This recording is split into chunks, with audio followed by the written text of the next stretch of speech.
Hey, good evening, ladies and gentlemen, boys and girls, podcast fans of all ages, and hockey fans of all ages. I'm Dave Valente. Thank you for joining us on the Scabbard. Boy, it's been a rough couple weeks, hasn't it? Sorry, I've been last couple games. I've had other things come up and have not been able to do shows, but yeah, not much really to change the discussion here with how the Sabers have been playing. Very disappointing to see. We've got to an 8 game losing streak now. Yes, 3 of them were in extra time. We got the loser point off of those, but we're just not progressing. The team is not progressing. In fact, they're regressing from that team that came back from the West Coast, a couple games above 500.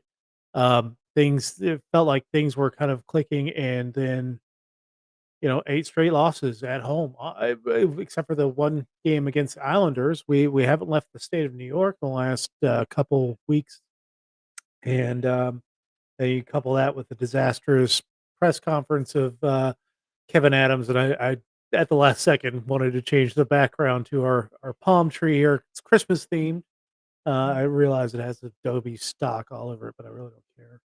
Um, but yeah, now the biggest news coming out of Buffalo is the controversy over the confiscation of palm trees and what's the Sabres policy on that. It's not been a good 2 weeks in Buffalo. And again, this fan base has suffered for 14 years and it or 13 years out of the playoffs, and by all rights, it looks like we're going to be getting to 14 years as this team, this season floats away. We pushed late in the game against the New York Rangers. We play well, but to be honest, the Rangers are scuffling just as much as the Sabres are. They just had a better start to the season. So, the Rangers lost 5-1 today against the Los Angeles Kings. Igor Shesterkin was pulled. Um, so this that was a team that was struggling, and if you wanted to, if you're really in a position where you want to win a game, this was a game that you should have won. And not enough effort, and towards the end of the game, they made a nice push towards the end of the game, but still, mistakes have beset this team, and I'm not putting any of this of what's happened over the last 2 weeks on our goaltending. I think our goaltending has been fine the last couple weeks. What you would expect to, put at least a 500 effort, I mean, maybe even a winning effort out there. We've wasted some really good goaltending performances because 1, we stopped scoring, and 2, we're just a disaster in front of the net. And,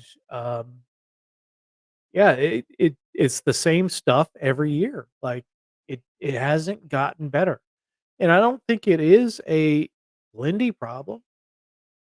I do think the fact that they went cheap and retained a bunch of the prior coaches on the staff may have a little bit to do with it.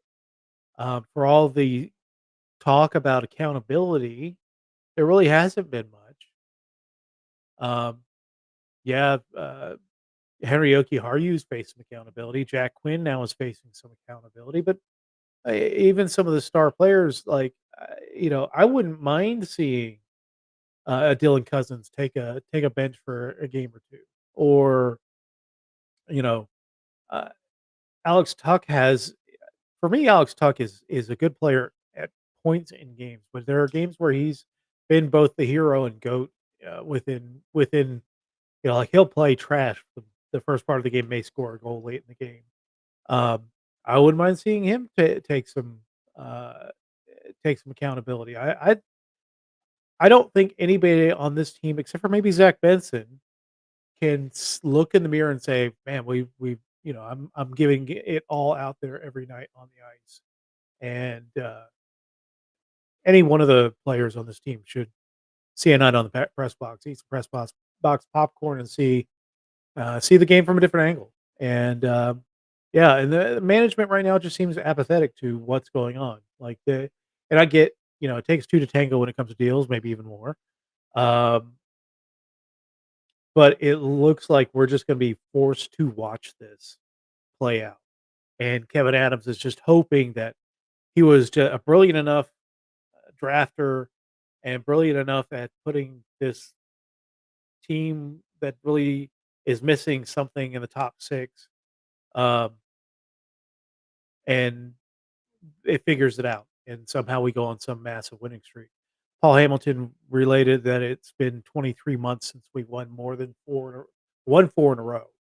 Um, yeah, this team is in Struggleville, and uh, you can't have this. You gotta put your foot in the ground and be able to stop a losing streak, and the Sabres just have not been able to do it. So anyway, tonight we face a new opponent on the season, the Washington Capitals.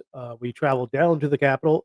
I live, an hour and a half outside of DC. I could have gone to the game. I don't feel like investing my time in going to watch this team. Um, and I know a lot of people are feeling that way right now. But Caps are good. Caps are 26-2 on the season. They're second in the Metro, 1 point behind the New Jersey Devils for the first place in the division.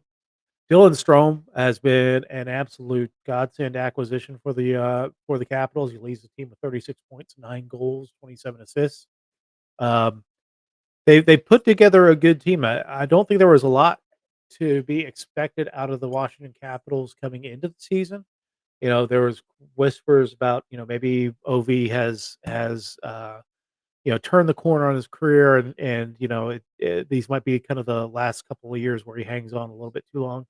Uh, was playing phenomenal up until he broke his leg, and he is on injured reserve. But this team is doing it without Ovechkin right now, and they're getting good goaltending from former Vegas Golden Knight Logan Thompson, and who's leading the goalies with 2.48 goals against average, 13 save percentage, and 11 wins. He will be in nets tonight for the Capitals, and we'll get to that when we talk about their lineups. But Capitals are playing well. If you're looking to a team to put your foot in the ground and say we're going to stop the losing streak, this is of the next four. May not be the one that you're going to have success even if you want to. Um, but yeah, three keys to the game tonight. Same as last show that we had last week when we were playing Utah. Stop the slide. That's it. That's it. You got to stop the slide. Um, you're gonna have to play a full 60-minute game. You can't take shifts off. You've got to be stronger in front of your net. You've got to give Ukko-Pekka Luukkonen some run support and stand up in front of the net. Hello, streaming really well. Oh, geez. Yeah, I don't have affiliated partner. I do this for my fun self. So those who watch me, I appreciate everybody who watches me um, on Sabres game nights. I really appreciate all of you out there. So anyway, let's talk about the forwards for the Washington Capitals. We got Alexei Protas. If you watch the last two Calder Cup uh, campaigns where the Amherst were eliminated by the Bears, Alexei Protas played a large part of that. Pierre-Luc Dubois with Tom Wilson, everyone's favorite player. Connor McMichael, Dylan Strome, Taylor Radish. Again, this is a line that's putting up a lot of points for the Capitals. The Sabres should definitely be circling that. Hendrix Lapierre, another one of those Hershey Bears that factored into their Calder Cup runs last 2 years with Lars Eller and former Calgary Flame Andrew Mangiapane, who I would love to have gotten to Buffalo at some point, but he's with the Capitals. Brandon Duhaime, Nick Dowd, and Ivan Moroznachenko on the fourth line. The pairs for the Capitals: Jacob Chikrin, John Carlson, Rasmus Sandin, Matt Roy, and Martin Feravari with Trevor Van Riemsdyk. Uh, Competent group. No, Carlson and Chikrin have been flashy throughout their careers, but a competent six-man uh, tandem here. Washington goalies, we're going to get Logan Thompson tonight with Charlie Lindgren, who has not played badly either with the Capitals on the season. So no matter who we got, we would have gotten a pretty good goaltender. Scratches and injuries for the Washington Capitals: Dylan McElrath, Alexander Alexiev, and Jacob Vrana on the scratch side.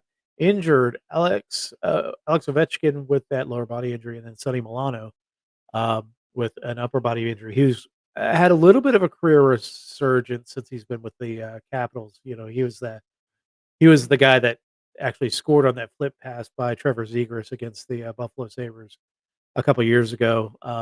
Fell out of favor in Anaheim and was not signed to a UFA or a RFA free contract, and ended up. I think he played a little bit in Minnesota. Now he's with the Capitals, but he's had a little bit of career resurgence. Sabres forwards tonight. We've got Paterka, Thompson, Tuck on the first line, Benson, Kulik, and Cousins on the second line. Cousins being moved over to the wing. Jordan Greenway, Ryan McLeod is Jason Zucker. I heard Jordan Greenway was sore after the last game. It was first game back after several injury, so we may see someone else if Greenway is not able to go. Beck Mallenstein, Peyton. This is a former Capital alert for the Capitals. Beck Mallenstein with Nicholas Obey-Cabell, former Capitals, taking on their team with Peyton Krebs centering that fourth line. The D pairs for the Sabres: Ryan Johnson, Bowen Byram, Matthias Samuelson, Owen Power, Dennis Gilbert, Connor Clifton. Now these lines are per NHL.com. Still no word on Rasmus Dahlin and what long term prospects are for him. Sabres goaltenders listing Ukko Pekka as the starter tonight with James Reimer backing up. Scratches: Jacob Bryson with Henry Yokiharu and Jack Quinn. So we got Quinn and Yokiharu facing those consequences. Um, Injured Rasmus Dahlin with the back spasms and Sam Lafferty with the lower body injury. Our odds tonight: Buffalo is a goal and a half underdog with an over under a 6, and the money line has Buffalo at plus 160. Play responsibly. On this date, December 14th, 2007, hopefully we see an invitation here, although it will be impossible because none of those players play with us anymore. But Jason Palmaville, Derek Roy recorded 2 points. Tim Connolly scored the game winner late in the third in a 5-3 win over the Capitals. Hopefully we can see that happen again. Week ahead for the Buffalo Sabres. Tomorrow they will be playing against the Toronto Maple Leafs at 5 o'clock Eastern. Tuesday they'll be at the Montreal Canadiens. Friday they'll be hosting Toronto, which is their last home game for a little bit, and Saturday at Boston. The other concerning thing about Buffalo's woes early this season is that they've played 19 of their um, 41 home games. They're almost halfway through their home schedule at this point. Uh, and uh, they've been putrid at home. Absolutely horrible at home. So maybe the good thing is that they're going on the road, but they're only 500 on the road at this point. But this has just been a rough season, and you know, the misery will continue until morale improves, I guess. Anyway, but yeah, Saturday they'll have a road game against the Boston Bruins, their first meeting of the season. Next episode is tomorrow night against the hated Maple Leafs at Maple Leaf Gardens or whatever they're calling it, some kind of Scotia something arena. But anyway, that's it for the show. Thank you so much for joining us. Hopefully, the Buffalo Sabres can get a victory tonight.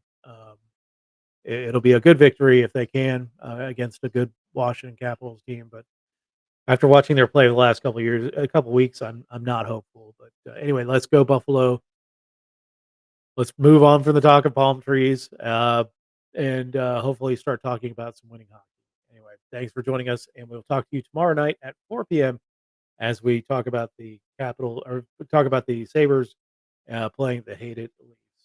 Have a good one, everybody.